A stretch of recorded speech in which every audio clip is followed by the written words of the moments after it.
ఇచ్చాడు అని ఆలోచన చేస్తే పాతాళములో చెరలో ఉన్నారు చాలా మంది, పరదేశంలో పరిశుద్ధులు ఉన్నారు. వాళ్ళందరికీ మొదటి స్థానం ఇవ్వలేదు దేవుడు. భూమి మీద ఉన్న మానవాళికి మనకే మొదటి స్థానాన్ని దేవుడిచ్చాడు.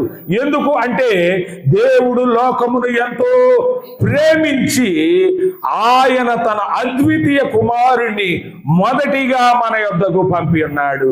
దేవునికి మనం అంటే ఎంత ప్రేమ ఒకసారి ఆలోచన చేయండి. మొదట మన యొద్దకు పంపి తరువాత ఆయన చెరలోనున్న వారి దగ్గరికి వెళ్ళి, తరువాత ఆయన పరదేశునకు వెళ్ళి, తరువాత ఆయన పరలోకమునకు వెళ్ళినట్లుగా మనము చూస్తూ ఉన్నాం.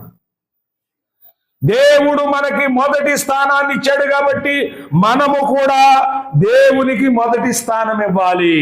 దేవునికి స్తోత్రం. దేవునికంట ఎక్కువ మనకేది కాదు. దేవునిని ప్రతి విషయంలో మనం ముందు పెట్టుకోవాలి. మనము మొదటి స్థానం ఆయనకి ఇవ్వాలి. అప్పుడే ప్రభునందు ప్రియులారా దుష్టత్వము నుండి మళ్లించబడతాం, మనము ఆశీర్వదించబడతాం. ఎందుకు అనగా ఆయన వచ్చిందే మనల్ని ఆశీర్వదించడానికి. దేవునికి స్తోత్రం. రెండవదిగా ఆయన వచ్చిందే పాపములను తీసివేయడానికి. చూడండి, యోహాను మొదటి పత్రిక, యోహాను మొదటి పత్రికలో మనము చూస్తూ ఉన్నప్పుడు 3వ అధ్యాయం 4వ వచన భాగము, 3వ అధ్యాయం 4వ వచన భాగం, పాపము చేయు ప్రతివాడును ఆజ్ఞను అతిక్రమించును, ఆజ్ఞాతిక్రమమే పాపము, పాపములను తీసివేయుటకై ఆయన ప్రత్యక్షమాయను. దేవునికి స్తోత్రం. యేసయ్య ఎందుకు వచ్చాడండి? పాపములను తీసివేయడానికి. ఆయన దుష్టత్వము నుండి మళ్లించడానికి వచ్చాడు, ఆశీర్వదించడానికి వచ్చాడు. మూడవదిగా మనం చూసినట్లయితే పాపములను తీసివేయడానికి ఆయన ప్రత్యక్షమయ్యాడు. కాబట్టి యేసు యొక్క ప్రయాణము రాకడ వ్యర్థము కాకుండా ఉండాలంటే మనలో ఉన్నటువంటి పాపములు తీసివేయబడాలి. పాపములను తీసివేయుటకు మనుష్య కుమారునికి భూమి మీద అధికారము కలదని ఆయన చెప్తూ ఉన్నాడు. పాపములను క్షమించుటకు ఆయనకు అధికారము కలదని ఆయన చెప్తూ ఉన్నాడు. పాపములో ఉండి ఎవరు ప్రభువుని చూడలేదని ఆయన చెబుతూ ఉన్నాడు. నా పాపములకు ప్రాయశ్చిత్తము కలగకపోతే, పాపములను మనం విడిచిపెట్టకపోతే ఆయన రాక మన విషయంలో వ్యర్థమైపోయినట్లే. దేవునికి స్తోత్రం. హల్లెలూయా. ప్రభునందు ప్రియులారా, యేసయ్యను పుట్టించవలసి వచ్చిందంట.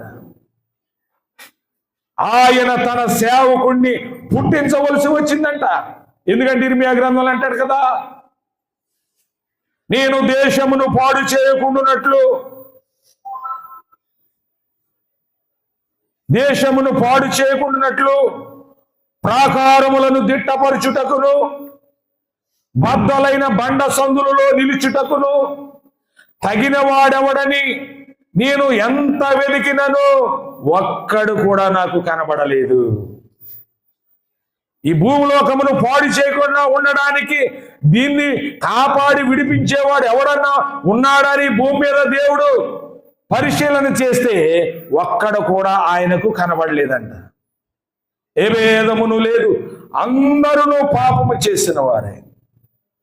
పాపము లేని ఆయన మన పాపములను ఆయన మీద వేసుకున్నాడు. పరిశుద్ధుడైన ఆయన మన పాపములకు శిక్ష అనుభవించడానికి వచ్చాడు. ప్రభునందు ప్రియులారా, యేసు ప్రభువారు ఈ మొదటి రాకడ జననము చాలా విలువైనది, అర్థవంతమైనది, గొప్పది. ప్రతి వాక్యములోనూ క్రిస్మస్ కనిపిస్తూ ఉంటుంది మనకు కదండి. ప్రతి మాటలోనూ ఎన్నో విషయాలు మనకు కనబడుతూ ఉంటాయి. ప్రభునందు ప్రియులారా, మత్తయి సువార్త 1:21 ఉంటది కదా, ఆయనే తన ప్రజలను వారి పాపముల నుండి విడిపించును. ఏమనుంటది? ఆయనే తన ప్రజలను వారి పాపముల నుండి. ఎవడును తన సహోదరుని విమోచించలేడు, ఎవడును తన సహోదరుని విడిపించలేడు. విడిపించువాడు విమోచకుడు. ఆయన తన ప్రజలను వారి పాపముల నుండి విడిపించేవాడు. పాపముల నుండి విడిపించగల ఏకైక వ్యక్తి, శక్తిమంతుడు, దేవుడు, మన ప్రభు అయినటువంటి యేసుక్రీస్తు వారు. కాబట్టి ఆయన మనం ఏం చేయాలంటే పూజించాలి. ఏం చేయాలండి? పూజించాలి. జ్ఞానులు పూజించారు, గొర్రెల కాపరులు పూజించారు. ఎలా పూజించారంటే తగ్గించుకొని, తమ సమయాన్ని వెచ్చించి, తమ ధనాన్ని కొంత ఖర్చు పెట్టి, విలువైనటువంటి తమ సమయాన్ని దేవుడికి ఇచ్చి, ఎంతో ఖరీదైన మందను వాళ్ళు వదిలిపెట్టేశారు. తమ బంధువులు, స్నేహితులు, దేశాన్ని జ్ఞానులు వదిలిపెట్టేశారు. దేవుని దూతలు పరలోకాన్నే వదిలిపెట్టేశారు యేసయ్యను పూజించడానికి వచ్చేసరికి. కదండి, మనము కూడా మన పాపములను విడిచిపెట్టి ఆయనను పూజించాలి, ఆయనను స్తుతించాలి, ఆరాధించాలి, గణపరచాలి. అప్పుడే ఈ క్రిస్మస్ మన జీవితంలో అర్థవంతముగా ఉంటుంది. దేవునికి స్తోత్రం. ఈ సంవత్సరం కొన్ని క్రిస్మస్లకు నేను ఆహ్వానించబడ్డాను. కానీ వాళ్ళు ఇబ్బంది పెట్టకుండా సంతోషంగా ఉండే వాక్యాలే చెప్పాలనుకుంటున్నాను. కానీ అక్కడికి వెళ్ళేసరికి మారిపోతుందండి, ఆ నడిపింపు మారిపోతూ ఉంది. కాబట్టి ఎక్కువగా ఈ క్రిస్మస్లో వాడబడేవారు ఎవరంటే, ఏ విధంగా నిప్పు తగలకుండా ప్రసంగాలు చేసి జనాల్ని నవ్వించి కవ్వించి ఎవరైతే సంతోషపడతారో వారు ఎక్కువగా వాడబడతారు. ఎవరైతే ఈ క్రిస్మస్ను బట్టి హెచ్చరిస్తారో వారి మీద జనాలు బాధ పెట్టుకుంటూ ఉంటారు.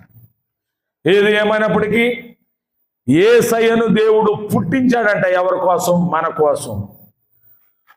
మొదటి స్థానాన్ని మనకిచ్చాడు, మన మధ్యకు పంపించాడు. ఆయన చేయవలసిన పనులన్నీ చేశాడు.